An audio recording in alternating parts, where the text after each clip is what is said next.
if x plus a is a factor of 2x square plus 2ax plus 5x plus 10, find a।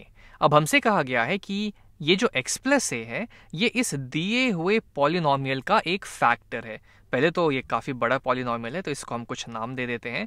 मान लीजिए, चलिए हम इसको कुछ p ऑफ x बुलाते हैं। ऐसा पॉलिनॉमियल जो कि x वेरिएबल से बना हुआ है, जो कि 2x square plus 2ax plus 5x plus 10 के बराबर है।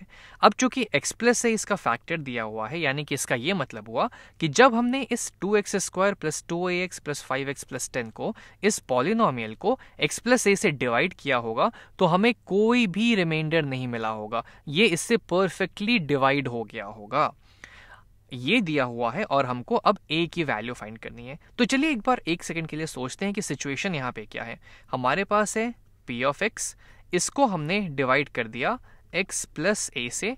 रिमाइंडर हमें 0 मिलेगा क्योंकि ये इसका फैक्टर है, इसको परफेक्टली डिवाइड करेगा। लेकिन कुछ क्वोशिएंट तो यहाँ पे ज़रूर आएगा। मान लीजिए वो क्वोशिएंट कुछ मेरा q ऑफ x है।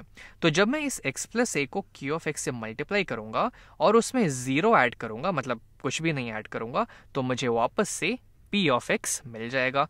इसको और सिंपल तरीके से सोचने के लिए मान लीजिए मेरे पास एक नंबर है कुछ 14 को अगर मैं 7 से डिवाइड करूं तो 7 2 ज़ा 14 होता है।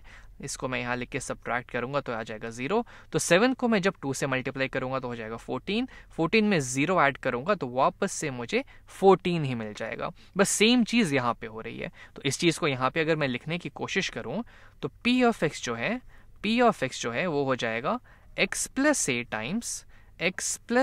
Times q of x plus of reminder की वैल्यू 0 है। तब आप इसको लिखें या हटा दें, कुछ फर्क तो पड़ेगा नहीं।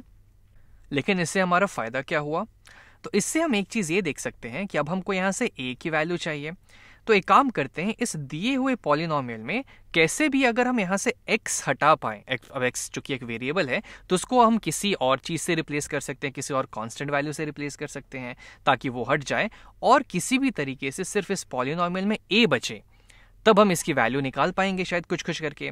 वो करने के लिए हम एक काम ये करते हैं कि मान लीजिए अगर हम x की जगह अगर हम नेगेटिव a डाल देते हैं तो क्या होगा। ऐसा इसलिए कर रहा हूं क्योंकि देखिए यहाँ पे क्या होने वाला है, p ऑफ नेगेटिव x की जगह मैंने नेगेटिव a डाल दिया। यहाँ पे क्या हो जाएगा, negative a positive a times q of negative a हो जाएगा। अब नेगेटिव a पॉजिटिव a तो आपस में कैंसिल हो जाएंगे, तो ये हो जाएगा 0 times q of negative a। अब इसकी वैल्यू कुछ भी हो, क्या ही फर्क पड़ता है, और जब मैं उसको 0 से मल्टीप्लाई करूंगा तो ये वैल्यू तो 0 ही हो जाएगी। यानी क्या कि p ऑफ नेगेटिव a मेरी 0 के बराबर हो गई है।